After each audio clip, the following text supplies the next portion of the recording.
جواب جميل. جاء تلميذ إلى أستاذه، هذا جوابي على هذا السؤال. جاء تلميذ إلى أستاذه فقال: يا سيدي، علمني كيف أرى رسول الله صلى الله عليه وسلم في رؤياي. ما بتصليش على النبي معقول صلى الله عليه وآله وسلم؟ اللي عاوز بقى، اللي عاوز يرى النبي صلى الله عليه وسلم في الرؤيا ينتبه لجوابي الآن ويركز قوي معايا. جاء تلميذ إلى أستاذه فقال: يا سيدي، علمني كيف أرى حبيبي رسول الله صلى الله عليه وسلم في رؤياي. يا الله، اللهم لا تحرمنا يا رب، اللهم لا تحرمنا بحبنا له وإن قصرت أعمالنا. خلي بال حضرتك من الجواب أنه في غاية الأهمية.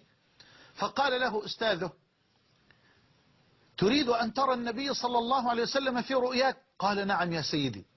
قال: إذن أنت الليلة مدعو للعشاء عندي، إلا لا دي تتعشى عندي. قال له كمان ما شاء الله، مكسب ورزق وبركة. فذهب التلميذ لأستاذه المربي المعلم، فأحضر الأستاذ المبارك العشاء لتلميذه وأكثر فيه الملح والموالح ومنع عنه الماء. خلي بال حضرتك، كتر بقى المخللات والملح وما فيش مية. التلميذ يأكل، كل حاضر يا سيدي. طب عطشان؟ لا، ممنوع المية. العطشان يا سيدي، عاوز أشرب؟ لا، ما فيش مية. حاضر. كل حاضر. طب علمني يا سيدي. قال: لا، مش دلوقتي، لن أعلمك الآن. إمتى؟ لا، نم الآن وقبل الفجر سأوقظك إن شاء الله تعالى لأعلمك كيف ترى رسول الله صلى الله عليه وسلم في رؤياك. جميل. نام التلميذ وهو في غاية الشوق لهذا الدرس الجميل الرقراق. هيشوف النبي عليه الصلاة والسلام، بس عاوز يتعلم ازاي. فنام التلميذ وقبل الفجر أيقظه أستاذه: تعال يا ولدي، علمني يا سيدي. قال له: لا، استنى قبل ما أعلمك. هل رأيت الليلة شيئا في نومك؟ قال: أيوة رأيت. قال أستاذه: وماذا رأيت؟ قال: يا سيدي، رأيت السماء تمطر، ورأيت الأنهار تجري، ورأيت بحارا تسير بين يدي. ما هو نايم ايه؟ عطشان.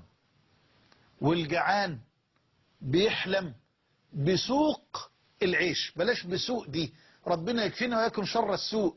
لا، بسوق العيش يعني بسوق الخبز. العيش دي كلمة مصرية عندنا، أنا بخاطب الأمة الآن. فالجعان بيحلم بالخبز، بسوق الخبز. أسأل الله أن يفرج كرب كل مكروب، وأن يوسع أرزاقنا، وأن يرفع عن بلاد المسلمين الغلاء والوباء والبلاء، إنه ولي ذلك والقادر عليه. فهو نايم عطشان جدا، فبيحلم بمية نازلة من السماء، ومية بتجري في الأنهار، ومية بتجري في البحار. هو كده. فبقول له: رأيت الأمطار تمطر، ورأيت الأنهار تجري بين يدي، ورأيت البحار تسير بين يدي. اسمع.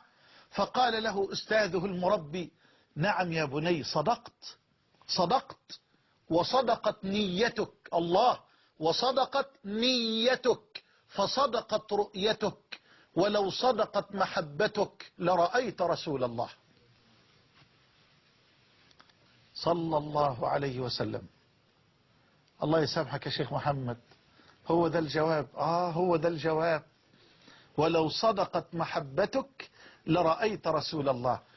أنا عاوز أسأل حضرتك سؤال، خلي بالك.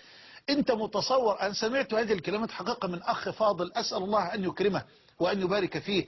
رجل مسؤول ما شاء الله، يعني عاقل، أسأل الله أن يحفظه بحفظه وأن يبارك له في أولاده وفي أهله. بيقول لي: هل معقول يا شيخ محمد النبي صلى الله عليه وسلم يأتي في الرؤية لواحد بياكل حرام، لواحد عينيه تنظر إلى الحرام، لواحد لسانه بيكذب، لواحد غشاش، لواحد مرابي، لواحد مرائي، لواحد منافق؟ معقول النبي يأتي لهذا؟ لا لا لا لا، والله والله لا يأتي إلا لأحبابه. والله لا يأتي النبي إلا لأحبابه. ما هو خلي بالك، منهم من يذهب لزيارة النبي، ومنهم من يأتي النبي لزيارته. الله أكبر. منهم من يذهب لزيارة النبي ومنهم من يأتي النبي لزيارته. فاكرين قصة السيدة الفاضلة الأم، هي الآن بين يدي ربها، أسأل الله أن يرحمها رحمة واسعة. الأم الفاضلة الغالية اللي بعتت لي ابنها، أنا قلتها وبحب أقولها معلش اسمعوا مني تاني وتالت وتلاتين. الأم بعتت لي ابنها في درسي في المنصورة، وقال لي يا شيخ معلش سامحني أنا مكلف بكلمات أنقلها لك كده بنصها. قلت له اتفضل قول يا حبيبي. قال لي أمه يعني قالت له روح لمحمد حسان وقول له يا محمد يا حسان أمي منتظرك تيجي تزورها الليلة دي. قلت له اتفضل اركب. وذهبنا إلى قرية متواضعة جدا وإلى بيت مبني بالطوب اللبن طوب الني، بيت فقير متواضع. امرأة تجاوزت 70 من عمرها ما شاء الله، لا تغفل.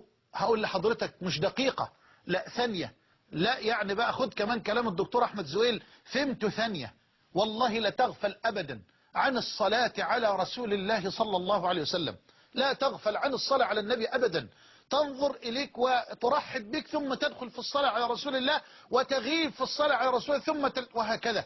يعني شعرت بضآلة شديدة وحقارة شديدة جدا إلى جوار هذه الأم الغالية الفاضلة. سبحان الله. فأنا بقول لها يا أمي أنت بعتي لي وأنا جيت، قولي لي بقى إيه اللي تعبك، وأنا إن شاء الله بوعدك الأسبوع القادم أجيب أخ من إخواننا الأطباء في التخصص اللي حضرتك عاوزاه يكشف عليك وأنت هنا. فنظرت كده وابتسمت ابتسامة جميلة فوق 70 سنة وقالت لي يا ابني أنا عارفة دائي ودوائي، أنا عارفة دائي ودوائي. فقلت لها والله تقولي لي. قالت لي يا ابني أصله سيدنا النبي ما جاليش في الرؤية بقاله 3 ليالي. يا الله. قلت لها ما جالكيش بقاله 3 ليالي، هو بيجيلك كل ليلة؟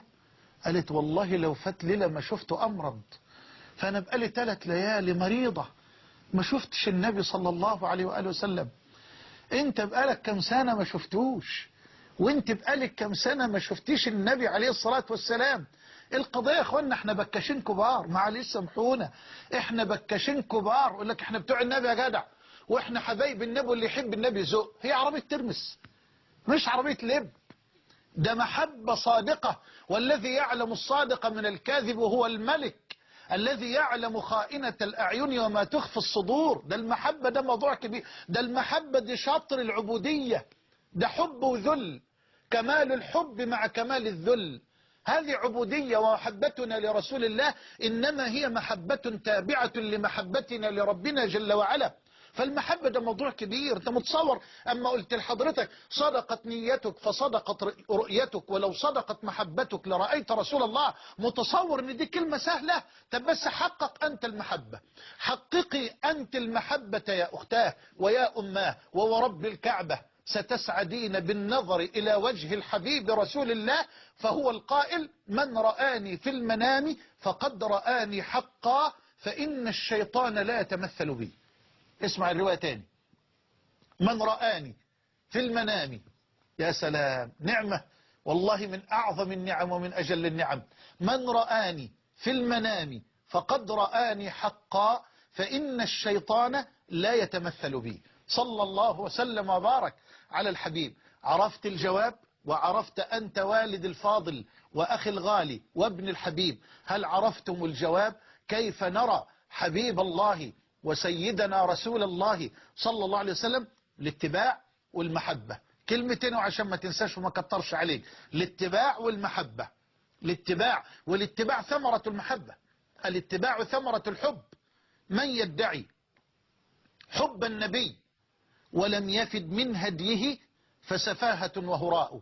فالحب أول شرطه وفروضه إن كان صدقا طاعة ووفاء. لا تاني يا مولانا، تاني ما تضحكش علينا، الكلمتين دول تاني. لأن دول أصول. طب اسمع تاني، بس أنا زعلان لأن معقول تسمع الجواب عن النبي بالكيفية دي وما تصليش على النبي صلى الله عليه وآله وسلم.